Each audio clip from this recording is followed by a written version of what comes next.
So, time then for the press preview. A first look at what is on the front pages as they come into us. It's time to see what's making the headlines with the director of the Demos think tank, Polly Mackenzie, and the Daily Telegraph's chief political correspondent, Christopher Hope. They'll be joining us from now until midnight. Speaking to them in a moment. First of all, let's check out those front pages for you. We'll start with the Mirror. It's spoken to security experts who warn that the resurgence of the Taliban could effectively give Al-Qaeda permission to conduct further attacks on the West.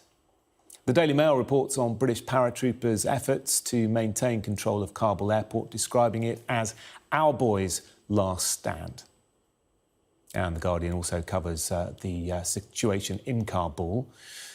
Meanwhile, the FT leads with President Joe Biden insisting the US and the Taliban are working together to get Americans who need to leave Afghanistan out of the country, though the Telegraph goes with Biden's admission that not all Americans may make it out alive.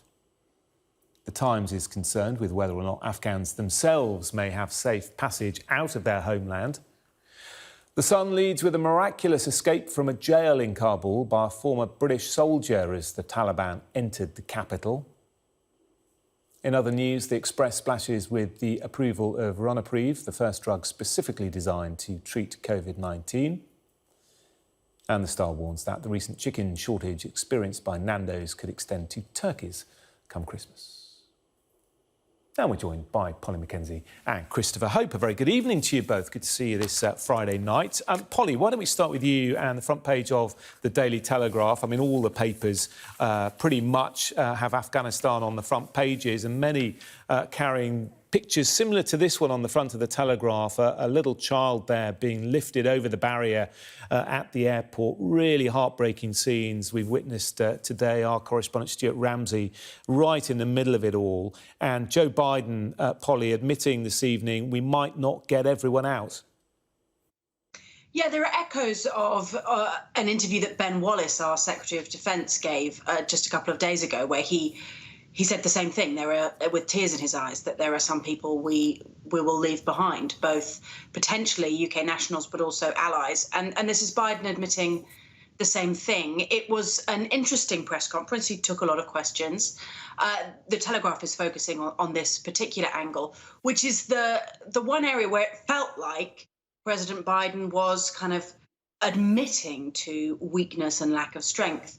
What was surprising, I think, in his remarks is he seemed to be denying evidence on some of the other kind of questions that he was pressed on about the impact on allies. You know, any reporting, even a single line of reporting from what was said about the US in just the British Parliament would lead you to understand that this has had an impact on American standing.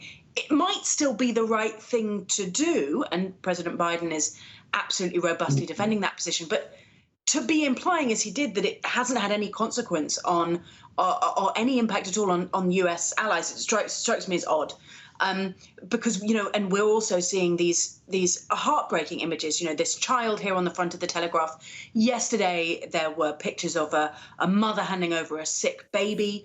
We've seen people falling from aeroplanes as they take off, now revealed to have been a young Afghan footballer. So to suggest that there isn't chaos, to suggest that that nobody is struggling to get to the airport, it's just defying what we are seeing in these photographs and video footage, and it struck me as quite an odd press conference for those reasons. Yeah, many people saying the same thing afterwards. Let's look at the front page of the Times, Christopher. Similar picture there. Desperate mum handing her baby who's sick to a US Marine. Thousands of UK allies face being left behind because of this deadline, August the 31st. And interestingly, a bit earlier on, the US State Department did say that they've had assurances from the Taliban. I don't know if you heard this latest line, that the deadline of the 31st of August could be extended and that anyone who wishes to leave Afghanistan will be able to, which obviously would relieve pressure at the airport. But, you know, how far do we trust the Taliban? Well, we don't know yet. The Taliban currently, mainly is on best behaviour, certainly in Kabul, although that's not the case in some outlying towns and cities, according to other reports. But, you know, you have to take them at a degree of face value. This report by the Times, and I think the Telegraph is reporting it as well tomorrow, talks of how the PM, Boris Johnson, feels let down by Biden over the chaotic withdrawal. It's all driven, of course, by the 20-year anniversary of 9/11. So there is there's a few days after the 31st of August before that deadline.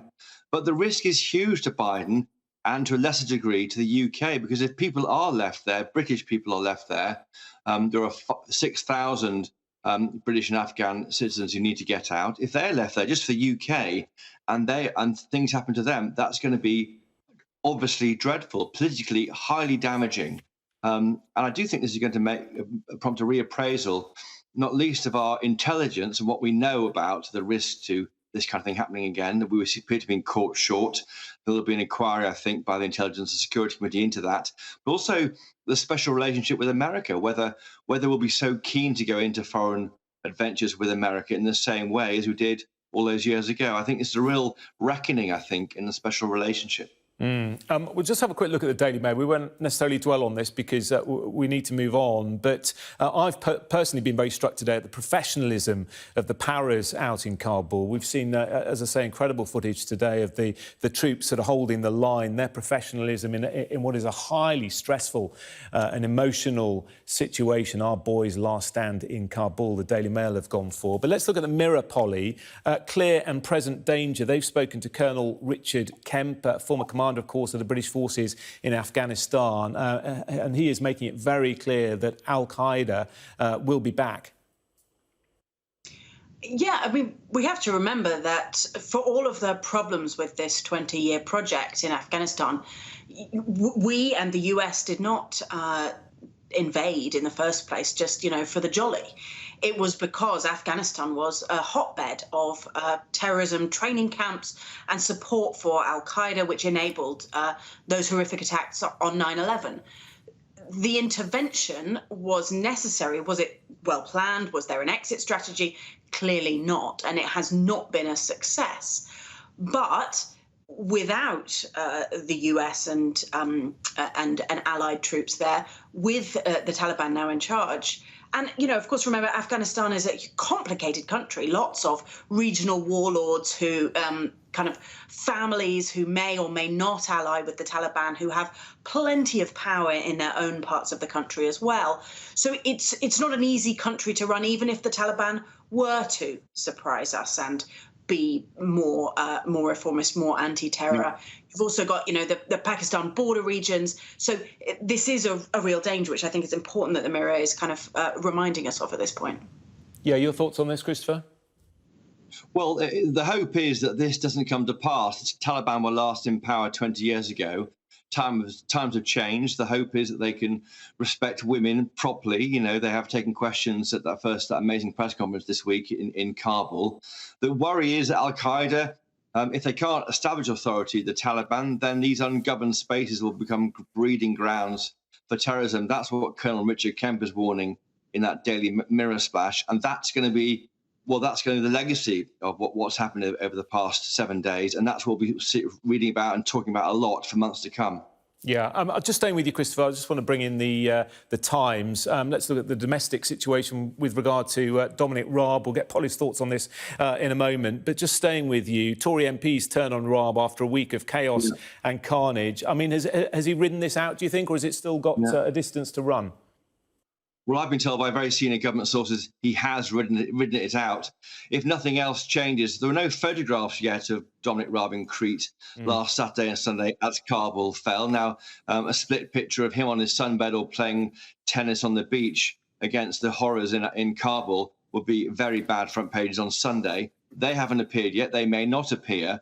I've been told very clearly by people very close to the PM that the PM is happy for him to stay on. He's not going to go anywhere. He thinks he's a rather good foreign secretary, good at detail, and is not off. But there's no question that, I don't know what happened last Saturday, but as Kabul fell, I mean, Ben Wallace said on Friday that the government was disappearing like an ice cube in hot sand. Well, by Saturday, why were Boris Johnson and Dominic Raab both on holiday at the same time? Dominic Raab is the deputy to the PM. He's first Secretary of State.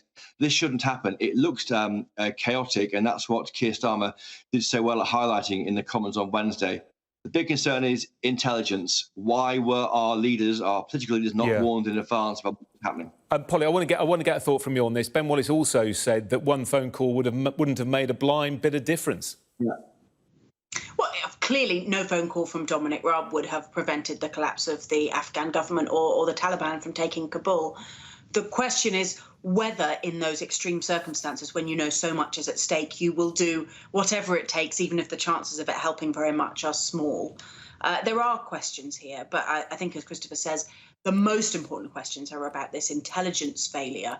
You know, we pulled combat troops out of Afghanistan 8 years ago. This training and support mission, it was long since been known that the US were leaving on this date, that this would be happening. So the complacency which drove both our thinking, our planning, and of course US thinking and US planning is the kind of much more structural question I think needs to be asked than, whether or not we get a picture of Dominic Raab with his shirt off on the beach. OK, Polly, Christopher, thank you both for the moment. Coming up after the break, we'll discuss the reported £50 million cost to the taxpayer of climate change protests by Extinction Rebellion. That's coming up shortly.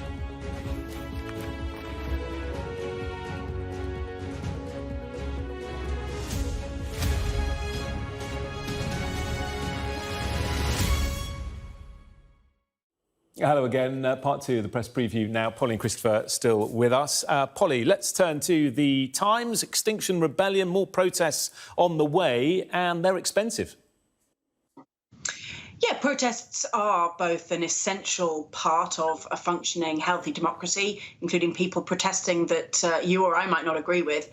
And they're quite expensive to police, as is Premier League football. I think what's interesting actually is seeing this story, which is the Met revealing numbers for these protests, which did include some extremely stupid protest techniques. I think somebody glued themselves to a tube train, it was extremely stupid and disruptive in my view. But it's also part of efforts that, we might come on to look at later, by the government, by the police, to justify the passage of a policing bill through Parliament that is going to quite drastically curtail rights to protest. So it's part of kind of storytelling around that, the idea that protest is essentially a harmful and expensive and difficult thing. And actually, I think it's we should take these numbers, slightly with a little dose of scepticism. It's very convenient for the government or for the Met Police at the moment to be able to say, this is terribly, terribly expensive. Wouldn't it be nice if we didn't have any protests? Let's stop all of these bad guys and just not have any right to protest. And that, I think, would be a worse outcome. Yeah, in fact, several of these arrests have been overturned, haven't they, in recent weeks, Christopher? Yes, I mean, I think Polly's being a bit overly political on this one, possibly, because XR is back in the capital on Monday, and this is how the Met gets its retaliation in first. They're saying, look at the cost to the police of allowing this to carry on. I do wonder how the police are going to police these protests on Monday. I'm lucky enough to work, privileged to work in Parliament, overlooking Parliament Square. And I watched it all take place. I watched a pink boat pull up last year, and then people gluing themselves to the undercarriage, and then the cops wouldn't go near them, and then gluing themselves to the road. And you do wonder whether more robust policing may help and get things moving. I've seen ambulances turn round, and they can't get through Parliament Square on the way to St Thomas's Hospital. That's the worry. So I think it's important that you can protest. I get that, and Demos is keen on that. Of course they are. We are. Everyone is. But equally, you have to have enough space to let emergency vehicles move around London, and life must carry on too. Yeah, we'll see what develops in coming weeks. And finally, this story on the front of the Telegraph. Sorry, Christopher, I'm going to give this to Polly. I know it's your paper, but Polly, the Chiltern and Cotswolds, beautiful parts of the country, going to become national parks. Yes, I think this is great news. National parks are a brilliant idea. Been around for 120, 130 years. To have two more would be great. My only slight fear is that Geoffrey Clifton Brown, the Tory MP for the Cotswolds, is welcoming this basically in hopes that it's going to constrain housing development. And I worry that this might be too much of a sense of NIMBYism. Actually, we should have more people in beautiful homes in beautiful parts of the country, and national parks should be about preserving, the access to the countryside for human beings, as well as just kind of trying to constrain development, as perhaps Sir Geoffrey would prefer. OK, Christopher, come in on this. 20 seconds. Well, I agree. I think let's sit back, and it's great that you have lovely places of this country being protected further and being nice for future generations. OK, Christopher and Polly, thank you both very much.